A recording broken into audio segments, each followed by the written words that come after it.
My name is Jason Reed. 2 years ago, I met a woman named Emma Collins. From the beginning, everything felt easy. We spent weekends together, went on long walks, watched movies, and talked for hours about our future. Emma wasn't just my girlfriend. She was the person I imagined growing old with. I trusted her completely. In fact, there was one thing I never did. I never asked much about her past. I believed that if someone loved you, their past didn't matter. What mattered was the future you were building together. At least that's what I thought. After almost 2 years together, I finally spoke with my family. I told them about Emma. I told them I wanted to marry her. My parents were thrilled. My mother immediately started asking questions about wedding plans. My father told me he was proud of me. For the first time in my life, everything felt certain. I truly believed I was entering the happiest chapter of my life, but I had no idea everything was about to change. One afternoon, my phone rang. Unknown number. Normally, I would ignore it. For some reason, I answered. "Hello?" A man replied. "Are you Jason Reed?" "Yes." There was a brief pause. Then he said something that instantly made my stomach drop. "You need to stop seeing Emma." I laughed nervously. I thought someone was playing a prank. Then he continued. "I'm serious. Emma has been my girlfriend for 5 years." My heart stopped. I couldn't even process what I had just heard. The man introduced himself as Michael Turner. His voice wasn't angry.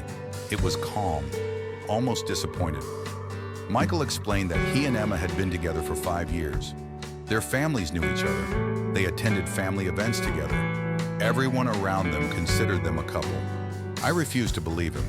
I told him he had the wrong person, but then he started mentioning details, places Emma had visited, events she attended, dates that matched perfectly. The more he talked, the more terrified I became. Then my phone started receiving photos, one after another. Emma and Michael celebrating birthdays, family gatherings, vacations, holiday parties. Some pictures were recent, only a few months old. My hands were shaking. The woman I planned to marry had apparently been living a completely different life. And somehow, I never knew. That evening, I met Emma. I didn't waste time. I showed her everything. The photos, the messages, the evidence. At first, she looked terrified. Then she started crying. But she never denied it. Not once. That silence told me everything. The truth was real. Emma finally admitted the truth. Michael wasn't lying. They had been together for years. When I asked why she never told me, she couldn't give a clear answer. She said she was confused. She said she didn't know how to end things. She said she never meant to hurt anyone. But none of those explanations mattered anymore. The damage had already been done. I realized something painful. You can love someone with your whole heart and still not truly know who they are. The next few days were terrible. I barely slept. I kept replaying every memory in my head, every date, every promise, every moment I thought was special. I wondered how much of it had been real. Then a week later, Michael called me again.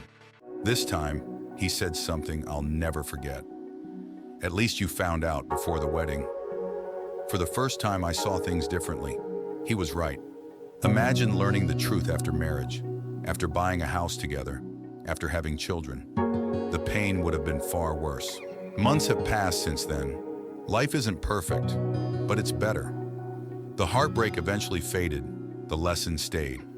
Looking back now, that phone call didn't destroy my future. It protected it. Sometimes the truth hurts. Sometimes it arrives in the worst possible way. But the truth is still a gift, because it gives you the chance to make the right decision before it's too late. And that's exactly what happened to me. I lost the woman I thought I loved, but I saved myself from a lifetime of regret.